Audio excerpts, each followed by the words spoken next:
Le mouvement rococo, qui s'épanouit principalement au XVIIIe siècle, particulièrement en France, est un témoignage fascinant d'une époque en pleine transformation. Transformation culturelle, sociale et politique. Mais pour mieux comprendre ce style, il faut prendre en compte non seulement sa dimension esthétique, mais aussi les changements qui secouent la société de l'époque et les tensions qui bouillonnent sous sa surface brillante. Le rococo se développe à partir des années 1730, en réaction à l'austérité du style baroque, particulièrement dominant sous le règne de Louis XIV. Si le baroque se caractérisait par sa grandeur et son apparat majestueux, souvent utilisé pour renforcer le pouvoir royal et l'autorité du monarque, le rococo, quant à lui, incarne une recherche de légèreté, de raffinement et de jeu. C'est un style plus intime qui privilégie les courbes fluides, des motifs asymétriques, des couleurs pastel et des scènes de plaisir sensuel et de convivialité. Au lieu de l'usage théâtral des formes du baroque, le rococo exprime une esthétique de la douceur, de l'élégance et du divertissement. Cette esthétique se manifeste dans de nombreux domaines. L'architecture, comme en témoignent les hôtels particuliers et les salons parisiens. La peinture, notamment avec des artistes comme François Boucher et Jean-Honoré Fragonard. La sculpture, la mode et la décoration d'intérieur. Ce style se distingue aussi par ses thèmes, la fête, la galanterie, les scènes mythologiques ou bucoliques, où l'on retrouve des personnages dans des postures détendues, souvent en harmonie avec la nature. Cependant, derrière cette beauté fragile, il faut garder à l'esprit qu'il existe une tension palpable entre la frivolité apparente du rococo et la réalité politique et sociale de l'époque. Au moment où le rococo prend son essor, la France, comme le reste de l'Europe, traverse une période d'instabilité politique. Louis XV, roi de France, de 1715 à 1774, succède à Louis XIV et s'inscrit dans un règne marqué par un relatif déclin de l'autorité monarchique. Le bien-aimé, comme il était surnommé, se trouve très éloigné de l'image du roi Soleil et de son pouvoir absolu. La cour de Versailles, qui avait été l'incarnation du faste et de l'unité royale, devient sous Louis XV un lieu d'extravagance et de libertinage. Si le baroque symbolisait l'unité d'un pouvoir divin centralisé, le rococo s'en éloigne, symbolisant au contraire une société décentralisée, où la noblesse cherche à fuir les contraintes du pouvoir monarchique et à se réinventer dans l'espace privé.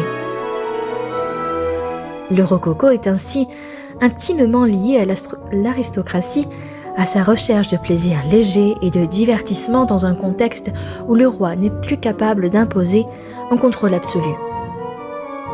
La cour se libère des règles rigides de Louis XIV et se plonge dans une époque marquée par la recherche de jouissances sensuelles et l'expression d'une liberté de pensée et de comportement. Les salons privés, où l'on parle d'art, de littérature et où se déroulent des fêtes fastueuses, deviennent des lieux privilégiés de cette aristocratie insouciante. L'art, et particulièrement la peinture, devient un outil pour afficher cette recherche de plaisir et d'évasion. Mais en parallèle, le pays est en proie à de graves crises économiques et sociales.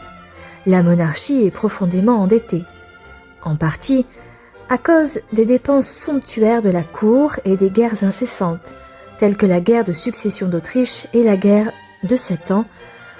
Et pendant ce temps, les paysans et la bourgeoisie, de plus en plus nombreux, sont confrontés à des conditions de vie de plus en plus difficiles. La différence entre l'aristocratie dorée et le peuple souffrant devient de plus en plus évidente. Le contraste entre la vie fastueuse de l'aristocratie et les conditions de vie du peuple est criant. Tandis que les salons parisiens regorgent de fleurs, de soie et de porcelaine, le peuple vit dans la misère, épuisé par les impôts et les famines. Ce fossé social se creuse, et sous la force de la surface dorée du rococo, l'injustice et la frustration commencent à monter. D'ailleurs, L'art du rococo, avec sa légèreté et sa frivolité apparente, est parfois perçu comme un reflet d'une société déconnectée de la réalité des masses. Il est une image de la déconnexion entre une classe dominante qui vit dans l'opulence et un peuple qui ne voit que la souffrance de la pauvreté et des inégalités. Ce fossé qui, quelques décennies plus tard, alimentera des idées révolutionnaires. Et lorsque la Révolution française éclate en 1789, c'est en grande partie une réponse à cette hiérarchie sociale injuste. Elle est aussi une réaction contre le système monarchique, mais aussi contre un art et une culture qui, aux yeux de certains, sont devenus des symboles de l'extravagance et de la décadence de l'aristocratie. Le style rococo, qui incarne l'indifférence à la misère populaire et l'amour du luxe, va rapidement perdre de sa popularité et être remplacé par un style plus austère et plus sobre, le néoclassicisme, qui lui porte une vision plus morale et plus vertueuse de la société.